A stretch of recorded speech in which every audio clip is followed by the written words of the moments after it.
Well, good afternoon, everyone, and welcome to this lunchtime lecture sponsored by the Friends of Bodleian. Before I introduce today's speaker, I have just a couple of housekeeping announcements that I hope will assist the many friends who are joining us online. For the best view of the proceedings, please select a speaker view from the top right-hand button of the screen, and you'll notice that automatic closed captioning is in operation. But you can discontinue that by simply clicking the CC Live Transcript button at the bottom of the screen. We'll have time for questions at the end, as usual, but you should type these questions into the Q&A facility and not into the chat, because we won't be monitoring the chat. For those with us here today, you'll notice on the seats there are some feedback forms. This is the Friends of the Bodley trying to get your sense of our program and so on, and we would appreciate it if you would fill these in and leave them here on your way out. So having said that, it gives me enormous pleasure today to introduce our speaker, Marion Turner, who is the Tolkien Professor of English Literature and Language here at Oxford and a Fellow of Lady Margaret Hall. Before her election to the chair, she was tutorial fellow at Jesus College for 15 years. And her books include a multiple prize-winning biography of Chaucer, Chaucer, A European Life, which came out from Princeton in 2019. And last year, she published, as many of you will know, The Wife of Bath, a biography, another prize-winning volume, which has recently come out in paperback.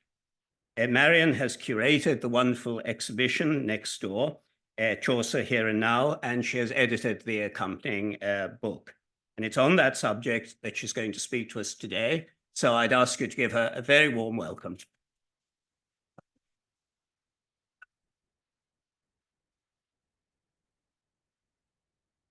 Thank you, Richard, for that kind introduction. And thank you all for coming, everyone who's here in person and also everyone who's joining us online. It's a real pleasure to be able to talk to you a bit about this exhibition that I've curated. So this exhibition, it opened in early December and it closes after this weekend. And it's called Chaucer Here and Now. So I'll just say a little bit about Chaucer and about the exhibition and then talk about the themes of the exhibition. So I'll give you a very brief refresher about Chaucer, aware that some of you may just vaguely be casting your minds back to school and perhaps remembering a bit of Wan the Taprilla with his Shura's suitor, the Drocht of March, hath pierced to the router, and bathed every vein in switch liquor, of which virtue engendered is the fleur. I won't go on. Those are the opening lines of the Canterbury Tales, set in April. So it's particularly lovely to be talking to you in this April pilgrimage season. So Chaucer was born in around 1342, so a few years before the Black Death hit, the worst pandemic that the world has ever known, that changed European society dramatically. And he died in 1400, so he lived through the very turbulent second half of the 14th century and had a fascinating life. He was a diplomat, he was a prisoner of war captured in France at one point. He rode to Italy at least twice. He was an MP. He was in charge of the king's buildings at one point, being in charge of things like the Tower of London. He was a customs officer, did all kinds of fascinating jobs. He was the son of a vintner, so he came from a mercantile background, and he always worked for a living. As far as we know, he never earned a penny from his writings.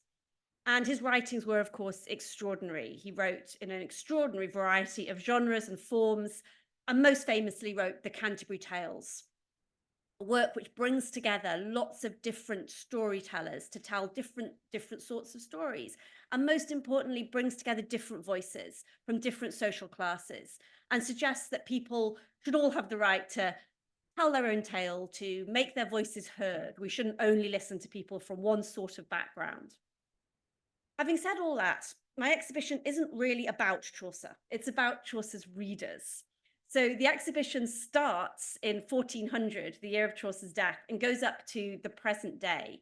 And it looks at how people have read Chaucer across time, at what people have done with him, the kind of forms in which he's been read, how he's been translated, adapted, the different spin-offs that have come from his works. So from Caxton to the Cachoeria Tales, from folios to films, all kinds of different forms across time. Because what we see is that the Chaucer that people liked in the 15th century was quite different to the Chaucer of the 19th century or the 21st century. People always find the Chaucer that interests them. I'm just showing you there a picture of the exhibition next door, which those of you who are here in person, you might have already been, or you can pop in after this talk to see some of the huge range of materials that we've assembled there that tell this story of Chaucer across time. I'm going to give you a bit of a whistle-stop tour of the exhibition and its themes, talking about mainly this story of what's happened across the first 600 years or so of Chaucerian reception. So when Chaucer died in 1400, this was 76 years before print came to this country. So this was a manuscript culture. And when he died, Chaucer left a complete chaotic mess. He had not finished most of his texts. He's not very good at finishing things, Chaucer. Lots of unfinished works, things in different orders, different fragments, all kinds of bits of parchment that people didn't know what order he had wanted. And indeed, he probably frequently changed his mind about what order things should go in. So the Canterbury Tales didn't exist as one coherent text. So scribes, the people who were writing out the manuscripts, they had to make decisions about how they were going to package these things up, what they were going to do about this kind of chaotic set of papers that Chaucer had left. So what we see in early manuscript culture is a lot of intervention. And sometimes we might see that as quite creative and interesting, and sometimes it's more like censorship or appropriation. So I'll give you an example of one particular tale. So I'll see if this pointer, I can get this pointer to work. It usually comes on in a minute. What you can hopefully see along there is "Here endeth the Cook's Tale." So this is a version of the Cook's Tale. Now, the Cook's Tale is the third tale of the Canterbury Tales, and we do know that that's the correct order for that. But sorry, the fourth tale of the Canterbury Tales. So after the Knight, Miller, Reeve, we get the Cook. And Chaucer didn't finish this. So he ended it in media res, in the middle of things. So it ends with talking about someone who had a wife who swived for her sustenance. Now, swived means had sex with. It means that she was a prostitute. She had sex for a living. But the particular scribe who copied out this version of the Cook's Tale didn't like the fact that she was a prostitute, and also didn't like the fact that Chaucer hadn't finished it. So he's changed it. So this is, in fact, the last of Chaucer's lines. If you can see where I'm putting the red marker, it's about halfway down. And what this scribe has written is where she played for her sustenance, not where she swived, but where she played. He's censored the text. He's changed it because he wanted to make it a bit more euphemistic. But he's also, perhaps even more egregiously, added all these lines. So these lines are not by Chaucer at all. They've just been added by the scribe. But the scribe hasn't said, I'm adding something, I'm changing it, I'm putting on an ending. Anyone reading it would think that this was by Chaucer. Now today, if you were in a book club and you were all reading a book, you'd almost certainly all be reading the same edition.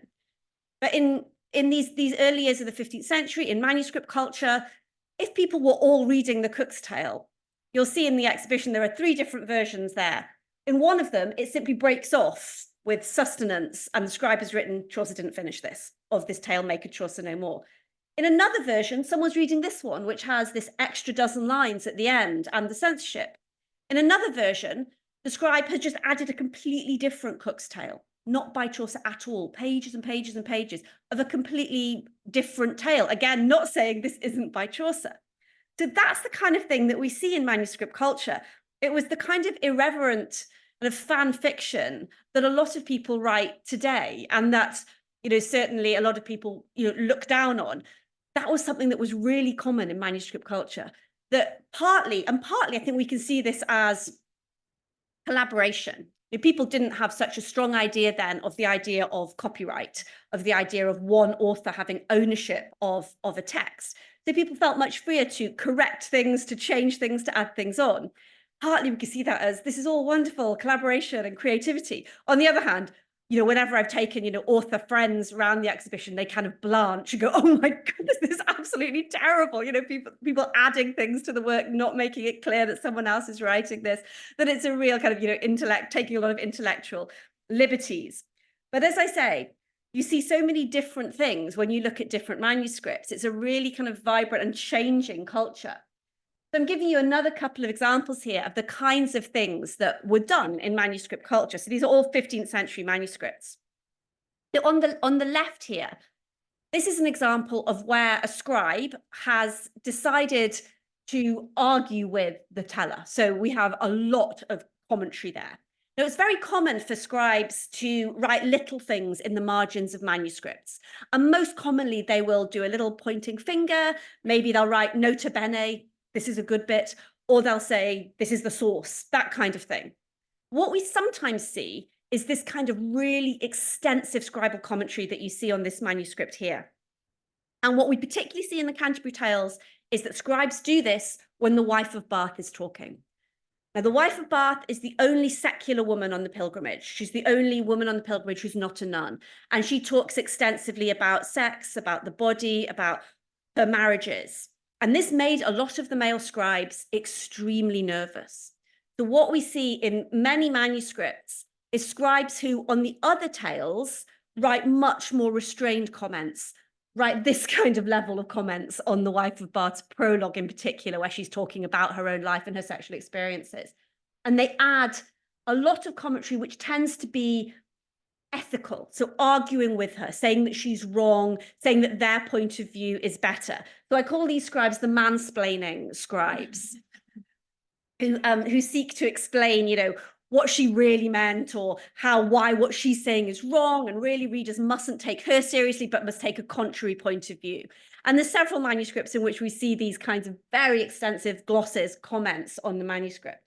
So that's one thing that we see. So in some ways, and as a literary critic myself, I hesitate to say this is what literary critics do, but this is a kind of early literary critic, but of the worst kind. And then the other example that I've put here is a much more kind of elaborate looking manuscript, as you can see. What we see here is the beginning of a kind of elevation of Chaucer as an author figure. So here, as hopefully you can see at the top, the word Chaucer is written, quite impressively in quite large font. Here's a little image, which seems to be of an author figure of Chaucer writing. It's very nicely decorated, very beautifully decorated. So this seems to be now a manuscript in which the scribe, the person producing the manuscript, thinks, well, flagging this as being by Chaucer, Chaucer as author, that's going to impress people. People want to see that it's by Chaucer. He's starting to get a name that matters to people. And we see that much more once we get into print culture, as I'll talk about in a moment. And then my next manuscript example. So again, this is a manuscript from the exhibition. This is a Bodleian manuscript, a Fairfax manuscript. And this is one of the full-page illuminations of a short poem of Chaucer's called The Complaint of Mars. And I've included this here to give you a sense of the extraordinarily beautiful production values that some of the manuscripts have. Now, I've shown you some that are relatively scruffy, much cheaper. A manuscript like this shows you how much money is going into these manuscripts and how much craft, how skilled these illuminators were, these artists, how valuable some of these manuscripts were in this period. So again, that sense that there's such a range of the kind of books that people might be reading at this time, of the way that Chaucer was presented. So some people are quite rich or well off, and they're reading this kind of manuscript. We also have evidence of quite cheap copies. In one of the earliest records we have of a Chaucer manuscript changing hands in his own lifetime, it was used to pay off a debt, for example. It was quite a poor manuscript. They weren't always like this. So a range of people were reading Chaucer, certainly not your average ploughman, but people who were, of the kind of lower end of the middling classes, as we would think, as well as much, much better off people. So manuscript culture is very, very varied, very rich.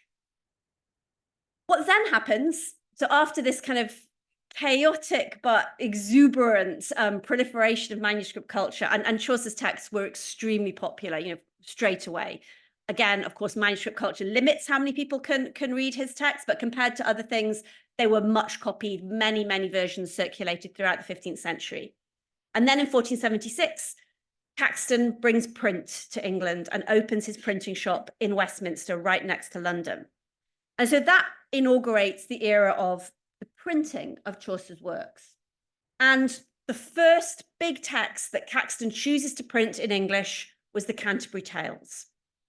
That itself is, of course, testament to its popularity. Caxton thought this is something that's going to be prestigious for my press, and it's also something that people are going to want to read. They're going to want to buy. This has got commercial power.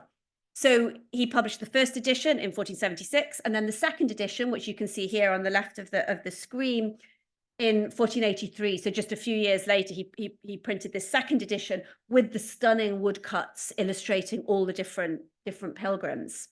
And partly what you see in early print is, again, it's still very high production values, and it still looks quite like a manuscript. When people got this technology of print, they still wanted to make the texts look like a lot of effort had gone into them. They didn't want to make mass-produced looking cheaper things. They look stunning. They still look like beautiful objects that people would want to have.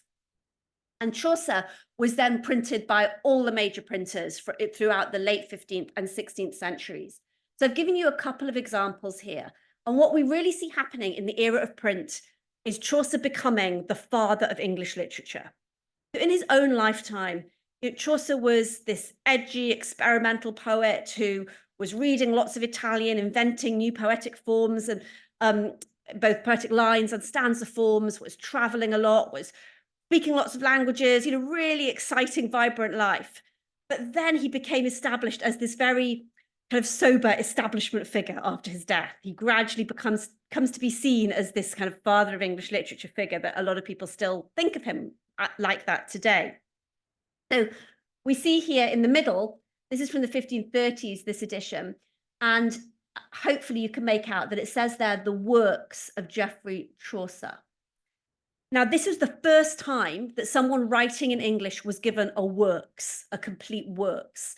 Before that, for someone's poems were published as oeuvres, works, they were classical writers. So that was only given to people such as Virgil. So the great classical writers, their works would be published, but not if you're an English writer. So this is the first time that we see someone getting a works. And that marks how much he was becoming now seen as part of the canon. And that's partly because he'd been dead long enough to be seen as that important, because historically, people have to be dead for a certain period of time to be seen to have stood the test of time and to be worthy of a kind of canonical status.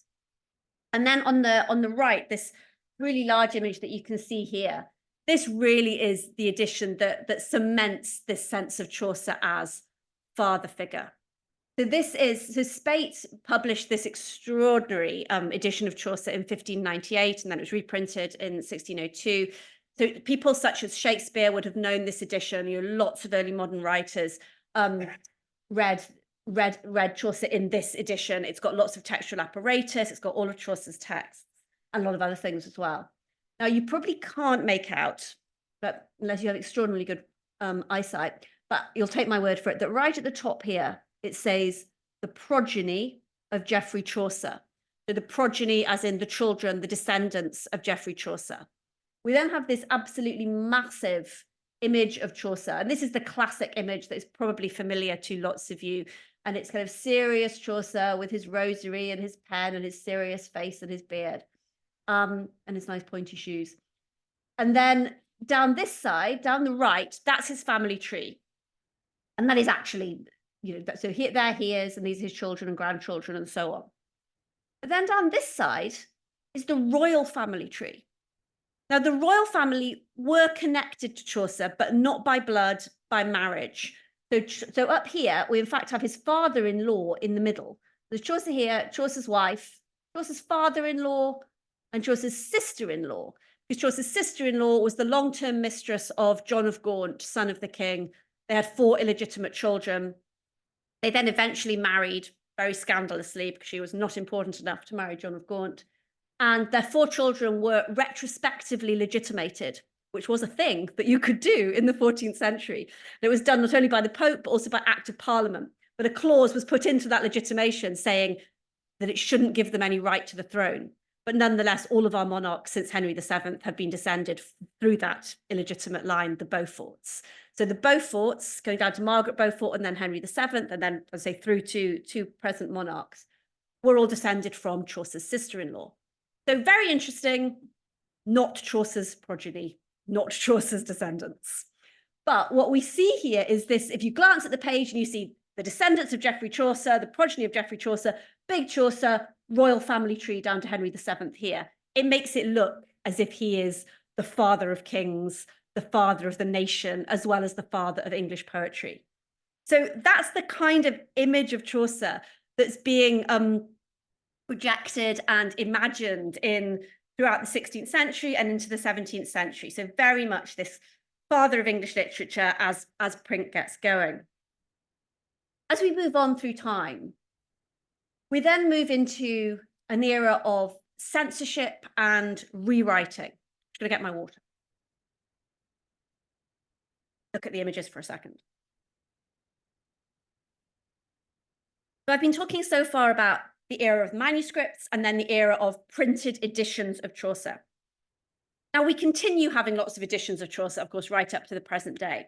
What we also start seeing, throughout the 17th and particularly once we get into the 18th century, is a lot of kind of spin-offs from Chaucer or free adaptations.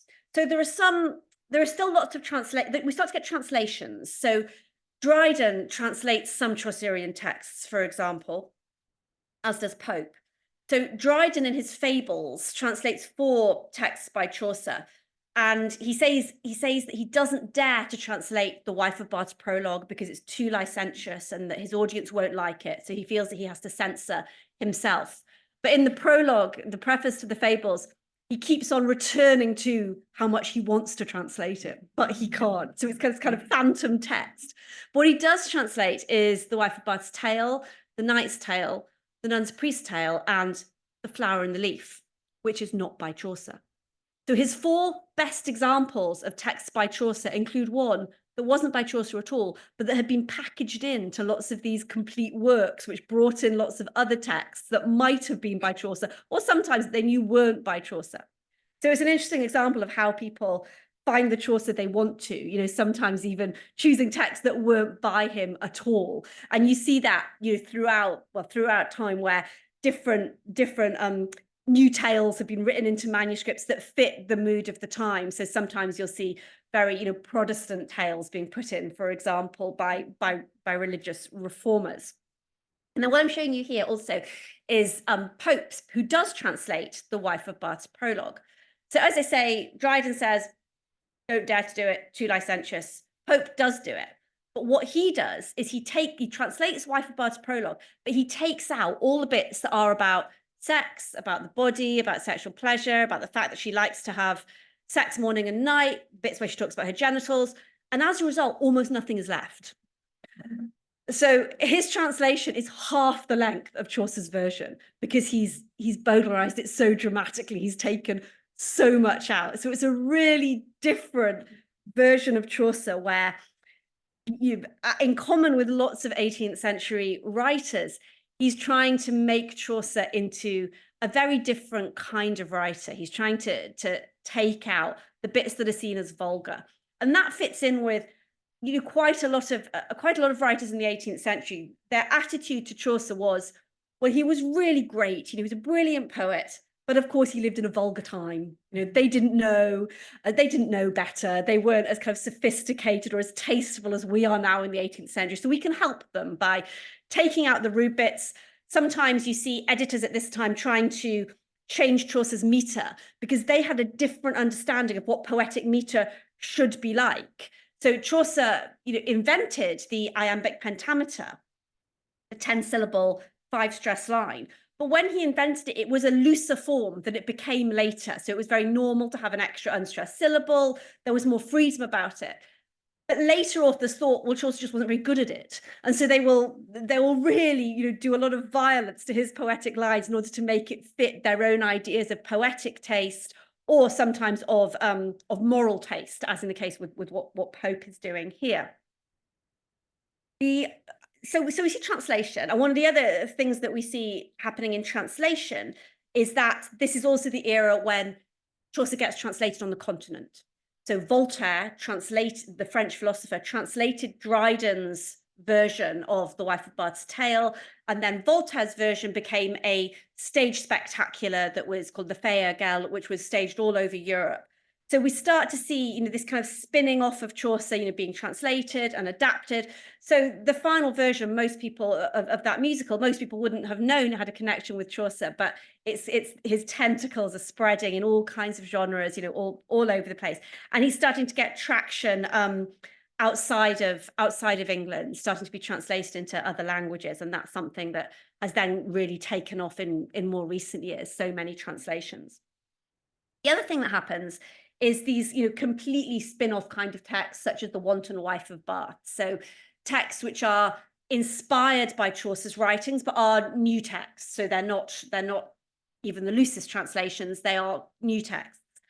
Now, The Wanton Wife of Bath, we first see a reference to it in 1600 and again in 1632.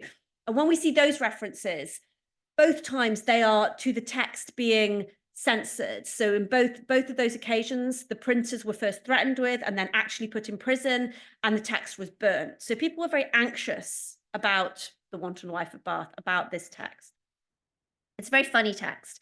So it's the story of what happens after the wife of Bath dies, and she gets to heaven's gates, and the biblical patriarchs come one by one and say, well, you can't come in. So, Adam comes and says, go away, you're too sinful, you can't come in. And she says, well, you're the one who brought sin into the world. Who are you to tell me I can't come in? And he runs away, and then Jacob comes, and the same kind of thing happens. She brings up all their own faults to them, and they all run away. Eventually, Christ comes, and she wins the argument, and she's allowed into heaven. So it's a very interesting text. And it's a good example, I think, of the way that Chaucer's texts can provoke anxiety, but also real passion and enthusiasm. Because what we see, throughout the 17th, 18th, 19th centuries, more and more versions of this ballad. And we see it being suppressed, but then rewritten. It can't actually be suppressed. Some people try to censor it, but it keeps coming back. Nevertheless, she always persists. And we see multiple versions. So I've got a collection of about 15 different versions in the exhibition. And so, for example, when it went to Scotland, it was rewritten as The Wife of Bath, Beith, which is a place in Scotland. So it was rewritten to suit that local audience, which is something we see happening right across time. Again, those of you that are able to go to the exhibition, you'll see that one of the earliest manuscripts there is a Scottish version of Chaucer's poems from the 15th century, where the spelling has all been changed to Scottish spelling, for example, to suit the local audience. Again, we see that happening with this ballad, with it being adapted, and not only with place name, but also the religiosity of it is changed. So when very evangelist, reformist readers were reading it, it was then changed so versions were made which focus much less on repentance and forgiveness, which were increasingly seen as Catholic, and there are versions made which focus instead much more on faith alone and grace, which were the cornerstones of Reformed religion. And I think one thing that's really interesting about that is the way that people writing texts were thinking about what readers wanted, not about what the author might have intended or wanted. That we see, now we would be much less likely to take a text and think, well, I'm going to rewrite it to suit this particular audience. But that was something that was very common across time. And again, it goes back to this sense of not necessarily feeling that the author has ownership over a text, a different kind of understanding of copyright and plagiarism and those kinds of things. And of course, that's particularly the case with something like a ballad, which is not a text with an attached author in the same way, which is very free form. And the other thing that I just briefly say about the ballad is that what we often see across time is spin-off texts of Chaucer in oral and performative kinds of forms. So plays, ballads, more recently films, which I'll talk about in a few moments. But that's very suitable and appropriate because Chaucer's texts were designed to be performed, to be read out loud. Most of us, including me, most of us do most of our reading on our own, silently, often even with no one else in the room. That's a completely bizarre way to read across time and around the world. Most people throughout history have read in groups. They've read aloud. They've discussed texts with other people. And of course, a lot more of that happens now today with book groups and so on being so popular, with people the way people interact with text on the internet and so on is in some ways very in keeping with older forms of reading, but harnessing new technologies. But in Chaucer's time, his texts would have been read out to groups of friends in great households, in inns and pubs. Someone would read them out and people would talk about them and discuss them.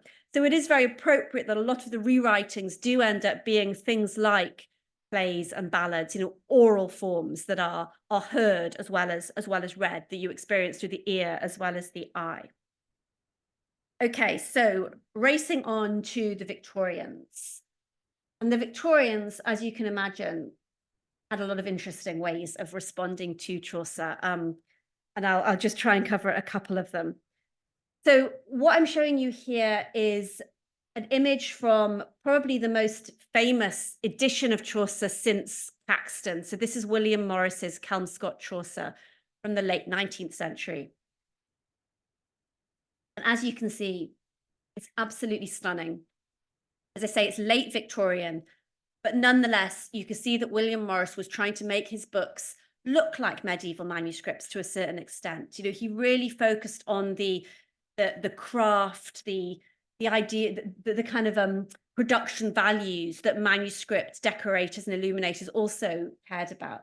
So it's absolutely gorgeous, the Kelmscott Chaucer.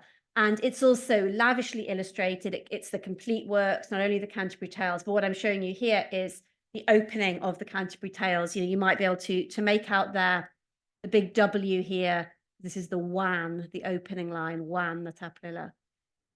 But when we look at the illuminations and the general kind of aesthetic of the Kelmscott Chaucer, it does not tell you anything about the medieval world or medieval life. It tells you about what Morris and his circle thought about the Industrial Revolution. So what we see here is an idealization of the medieval. The idea that a medieval poet such as Chaucer was spending his time in this gorgeous pastoral idyll, standing around near a fountain with his books, thinking about nature.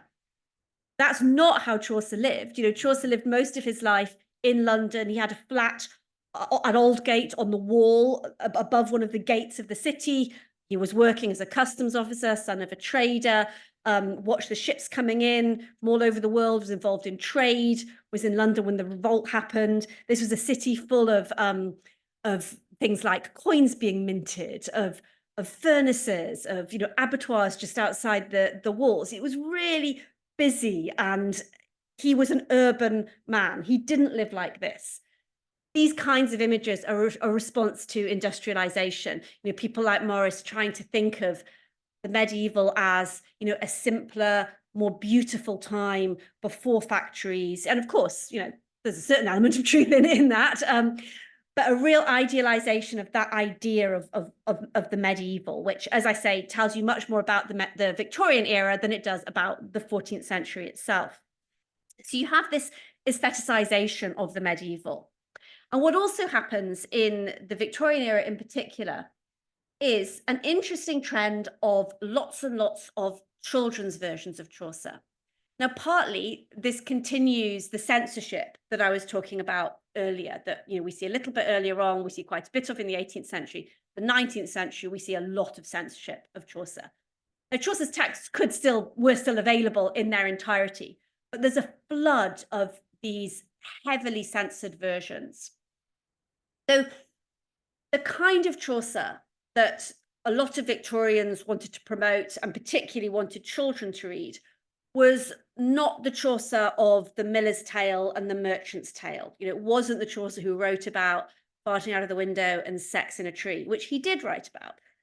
They weren't interested in that. They were interested in the Chaucer who wrote about chivalry in the Knight's Tale, who wrote about saints' lives in the Second Nun's Tale, who wrote about children's beast fables in the Nun's Priest's Tale, who wrote about female obedience to their husbands and fathers in the Clerk's Tale and the Man of Law's Tale.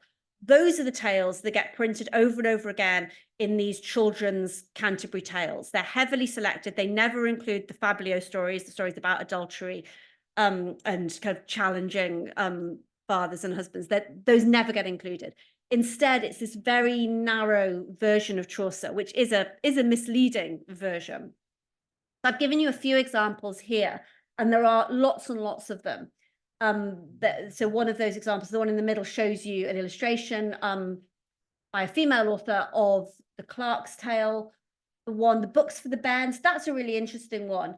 But I included that one because that's an example where a publisher published, so W.T. Stead, published a series of cheap books for children. So he didn't want only rich children to be able to access books by Chaucer and the other greats of English literature. So these were cheap books, and they did censor even the stories that were included. So this one, for instance, includes The Wife of Bath's Tale, which features a rape, but the rape is removed and it becomes a kiss. In other versions, it becomes an insult. So they're censored in all kinds of ways. But it's also, I think, really impressive that this publisher was trying to make this available to a wider range of children. And that particular publisher, this is a slight tangent, but it's so interesting. He also, while publishing these cheap versions of Chaucer for children, he also campaigned against child prostitution, ran a sting operation for which he was imprisoned, but ended up being instrumental in getting the age of consent raised from 13 to 16. And then he died on the Titanic. Great story.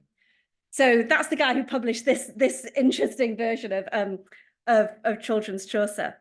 And one of the things that's happening in the 19th century is that more women are getting involved in writing versions of Chaucer.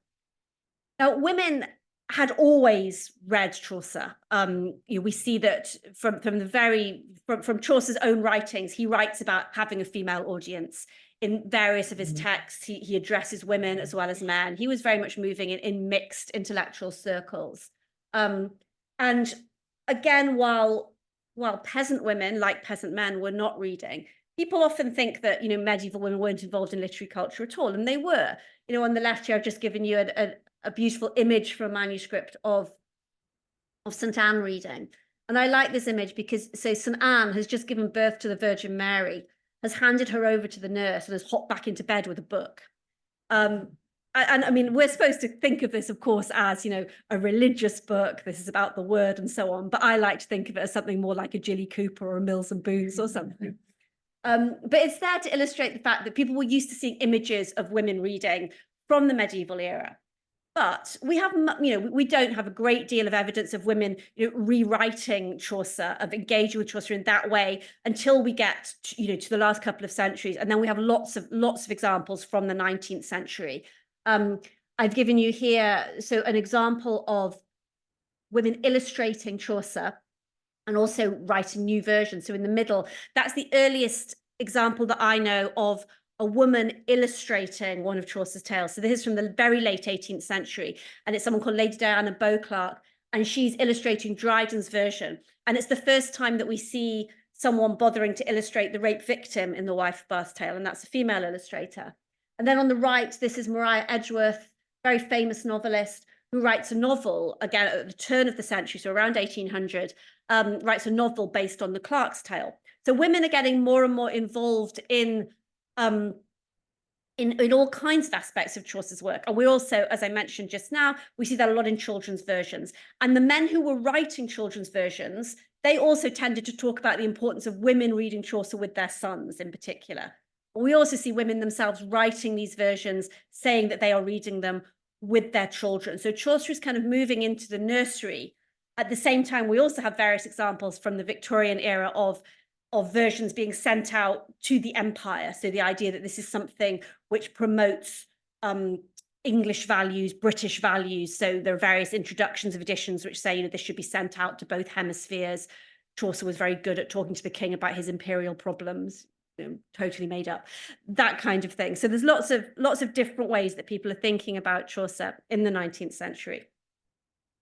So in contrast to this censored Chaucer that we see in the children's versions and so on of the 19th century, in the 20th century, there's a Chaucer with which I'm sure many of you are familiar, Bawdy Chaucer. So the image of Chaucer as focused on sex, almost exclusively, which became, a popular idea of Chaucer, particularly in the 1970s, but in lots of versions of the 20th century. Pasolini is one of the worst culprits here. Pasolini's film of the Cachoeria Tales from the 1970s is just a terrible version of the Canterbury Tales. So he recounts 8 of the Canterbury Tales, and they're all about sex. I mean, some of them are about sex in Chaucer's version, in Chaucer's originals. Some of them aren't at all about sex in Chaucer's versions, but Pasolini inserts lots of extra sexual elements, often in very kind of depraved and kind of disgusting forms. So he really focuses on sex, and that became the Chaucer that a lot of people were familiar with, thinking of him as exclusively earthy, bodily kind of poet. And that is as misleading a version of Chaucer as the Chaucer who was only interested in chivalry and saints' lives and didacticism, because Chaucer did all of these things. And to focus only on one element is a real travesty of his aesthetic vision, because the point of what he was doing in the Canterbury Tales was to say, we should listen to lots of different kinds of stories. We should get out of our comfort zones and not only listen to one kind of story, the kind that doesn't upset us or that we know we already like. The point is variety, and actually to be disturbed by some of them. All very, very appropriate to lots of debates that go on today, of course. But I think this kind of narrow Chaucer that lots of different eras promote in different ways is not only less interesting, but also really encourages a misunderstanding of what Chaucer was trying to do in his diverse texts. So in the 20th century, just to backtrack a little earlier in the century, because we get a whole variety of films and kind of visual adaptations of Chaucer. In the 20th century, we see Chaucer moving into lots of different forms of media, because of course there's lots of more media available in the 20th century. I don't know if any of you know this film. So this is a Powell and Pressburger film, A Canterbury Tale, which is a wartime film from the 1940s. Absolutely extraordinary. And I don't have time to say very much about it, but essentially it's a little pilgrimage to Canterbury. There's a land girl, an American soldier, a British soldier who are on their way to Canterbury. They don't quite get there at first. They get involved in this kind of complicated situation, a little village near Canterbury, where the local squire is secretly going out and throwing glue on girls' hair. And the reason he's doing this is to stop girls going out with the soldiers. He wants to make the girls stay at home so that the soldiers will come to listen to him giving talks about medieval literature and history. I kid you not, that is the plot of the film. I mean, it's completely mad, this film. It's really bizarre. I mean, I kind of love it because it's so extraordinary. And when they find out that he's the secret glue man, everyone kind of says, oh, well, at least his motives were good. So yeah, it's very, very strange. But one of the things that it does, well, so it's partly, its wartime setting it really matters in all kinds of ways. One aspect of that is, again, quite comic, because this film was shown in America and partly was kind of aimed at GIs who might be about to come over to England and might find it really odd here. So throughout the film, there's lots of scenes which involve things like American soldier gets up in the morning in England and says, I know I'd better have a cup of tea now. No one would ask for coffee in England at this time.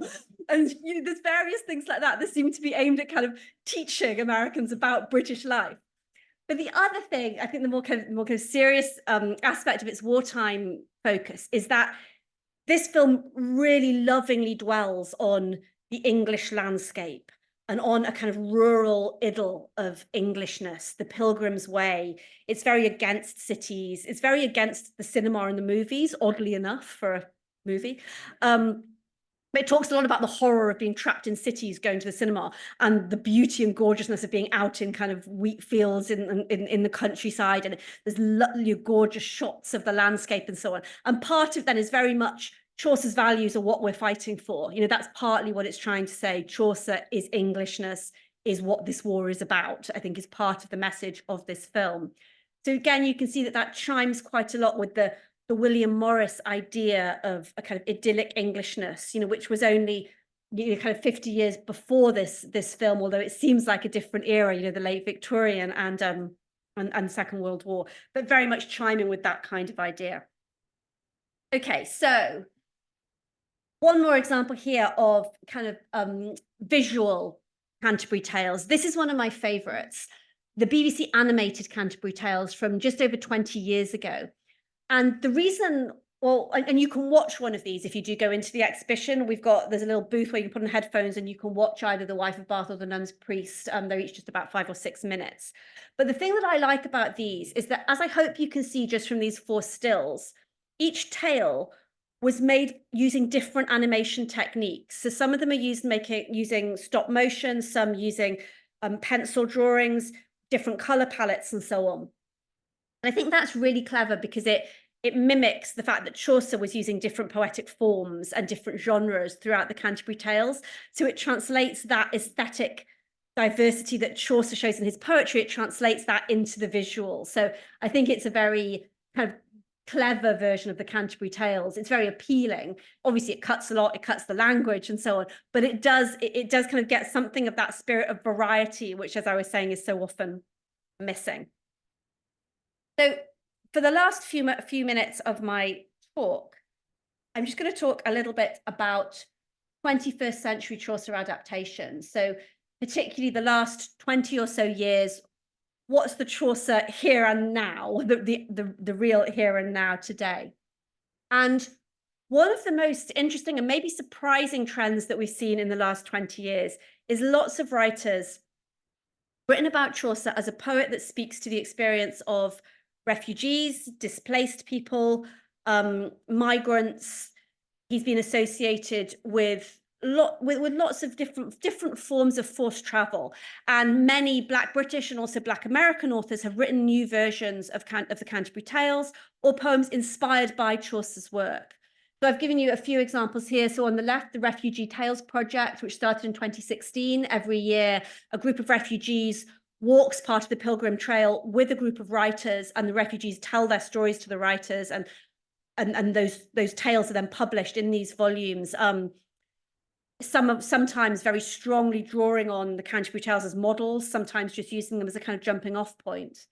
Patience Bagby, in the middle, very well-known contemporary poet who's written a book called Telling Tales, which is a poetic version of every one of the Canterbury Tales. Very impressive, because usually when people translate the Canterbury Tales, they miss out either the really difficult ones, as in the ones which have very disturbing content, or they miss out the boring ones, by which they normally mean the prose ones.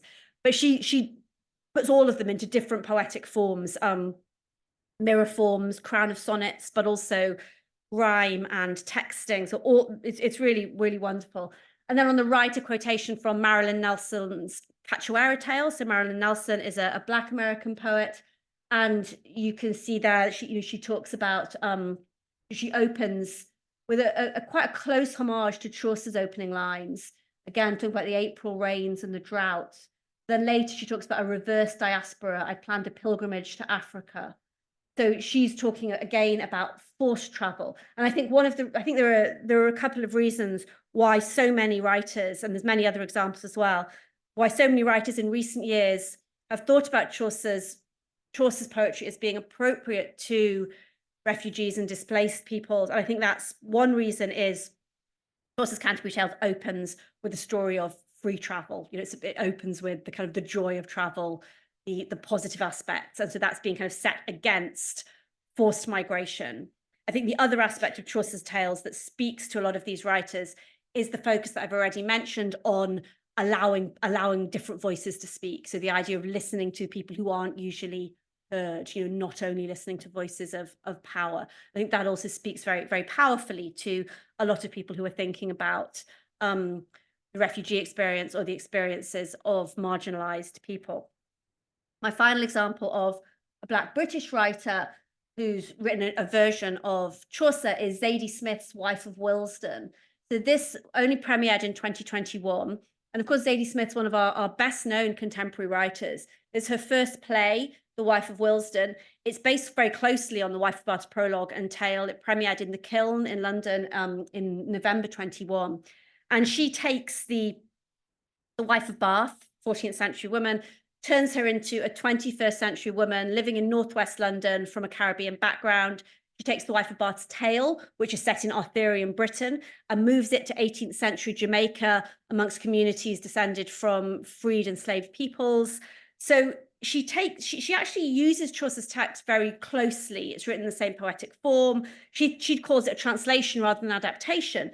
but she also transposes it very much to contemporary contexts. And I think partly what's happening there is she makes clear the ongoing relevance of our Chaucerian kind of heritage, while also bringing in the importance of thinking about other aspects of our histories and bringing those things together, i.e. we don't have to choose between these histories, we should think about them all. And I think these kinds of global diasporic Chaucers that I've been talking about, they do chime very much with the Chaucer of the 14th century. This final image shows you an image from the exhibition where in the foreground is a case about medieval multilingualism. And then behind it is a case about modern multilingualism. So in the foreground, we have manuscripts, which are of texts, for example, Dante and Boccaccio, which Chaucer was reading in other languages. There's a manuscript there of Chaucer's own treatise on the astrolabe, which he translated from Latin, but was itself translated from an Arabic text written by a Persian Jewish author. So it's about that kind of global context for Chaucer's own writings. And then it faces all the translations across time, where now we see Chaucer translated into Korean, Japanese, Ukrainian, Farsi, Hebrew, Esperanto, all kinds of languages. And I suppose what I want to say is that the idea of the father of English literature is really narrowing that, in fact, Chaucer was this multilingual global poet, and it's really appropriate that he's still seen as a global poet by lots of writers today. Thank you so much for listening.